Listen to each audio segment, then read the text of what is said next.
نروح نشوف النتيجة من عند المستر وتعرف لو سقطت يانا هعمل هحبسك وتتفهم. مش عايزة أقولك أنا بقى اللي هيحصل فيك. احنا خليها كده الدور عشوائي. جري ولا قدام الدار جري يانا لازم أوديك عند المستر عشان هنروح نشوف النتيجة دلوقتي. تعرف يا ولو سقطت أعمل فيك ايه؟ هشوحك هيجا وأقولك بقى هحبسك في أوضة الفيلم وأحبسك في أوضة الضلمة ومفيش أكل ولا شرب. مش عايزة أكملك. يلا الجر يلا مفيش. مش عايزة أسمع حياتك الجر. ها يا مستر يا ابني كام نتيجة المنقوص ده جاب كام؟ لازم ابني يكون جاب 10/10. أنا ابني ناجح في كل حاجة. ما مش عارفة اجبرك ازاي يا استاذ. ابني كان النتيجة بصراحة مش عارفة اقولها لك مين. ابنك النتيجة بتاعته 5/10 وابنك مش بيذاكر اصلا وواجبات بيكتبها. معلش يعني لو انا بتكلم معاكي وبيضايقك الكلام ده تتفضلي تمشي. ابنك طبعا النتيجة وحشة خالص. كده ابني ازاي هيجيب 5/10؟ يعني مش فاهمة. ده انا بدفعلكوا 5/5 والجنيه على الجنيه وبحوش الفلوس من المصروف البيت وبدفع حالكوا لدروساتني واني بشوف قاعد على المكتب بيذاكر وبيكتب واجباته. احنا مش ظالمين يا بنت يا فندم. لو بتقولي كده تفضلي تطلعي من المدرسة. احنا ما يهمناش كلام بتاعكم.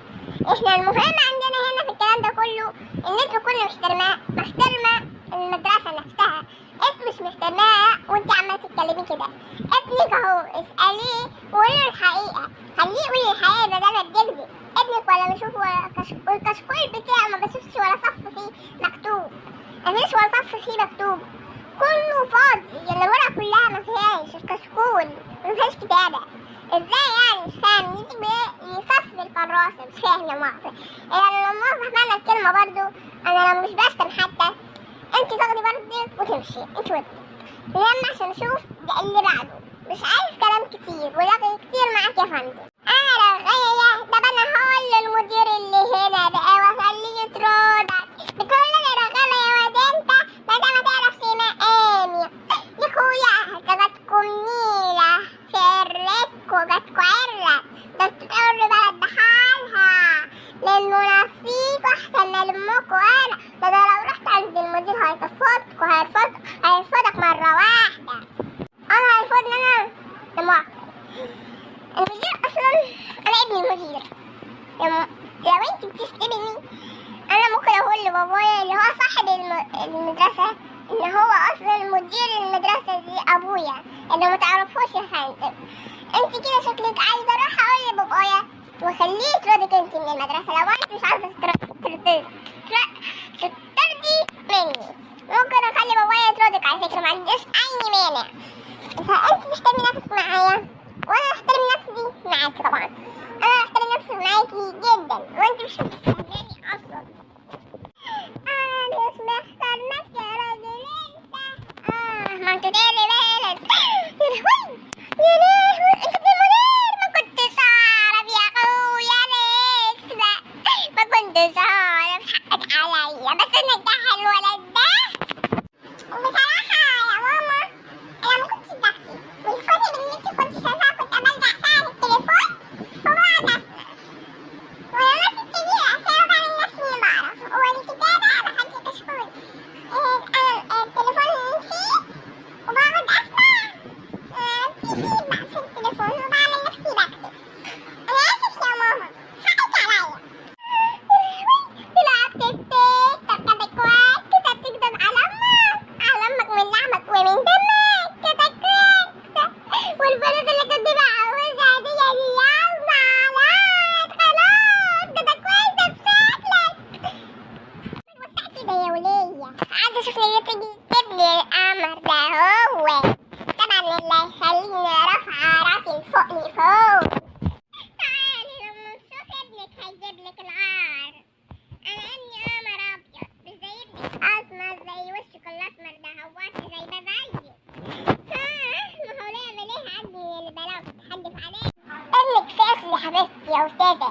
ما ينفعش ننجحه وحتى لو بالفلوس الدنيا ملايين الدنيا لازم ابنك يكون ناجح بمجهود يا فندم.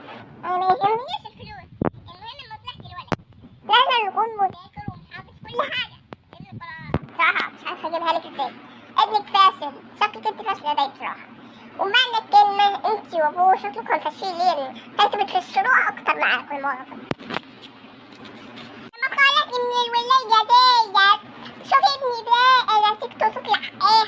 الله عرفتون الولاية دي هتفضل فيها كتير معاك. ما خلاص، ما انت قلت لها ان ابنها فاشل وطول عمره فاشل زيهم. الله متخلي بس ابني نتيجته كام يا عم انت؟ ولا عايز كام فلوس عشان تطلع لي النتيجة بتاعت الولد ده؟ الله عرفتوني. عايز انسى انا باللمة معلم بهلا ربنا دي. ابنك ما شاء الله شاطر جدا، جايب 10 من 10. الله اكبر عليه يعني. وابنك بيذاكر ولا مش بيذاكر؟ لا مؤاخذة، بس هو طبعا بيذاكر طبعا عشان ناجح ونجح في الامتحان.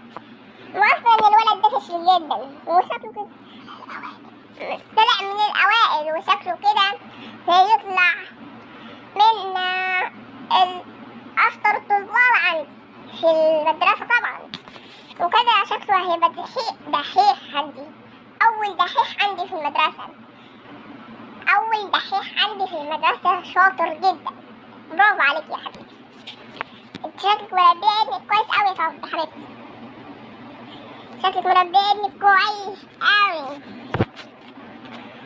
يا فندم. أهم حاجة تخلي بالك من ابنك السنة الجاية بقى ويذاكر كويس عشان انت ينجح بقى يبقى دحيح الدفعة كلها. انت يا ولد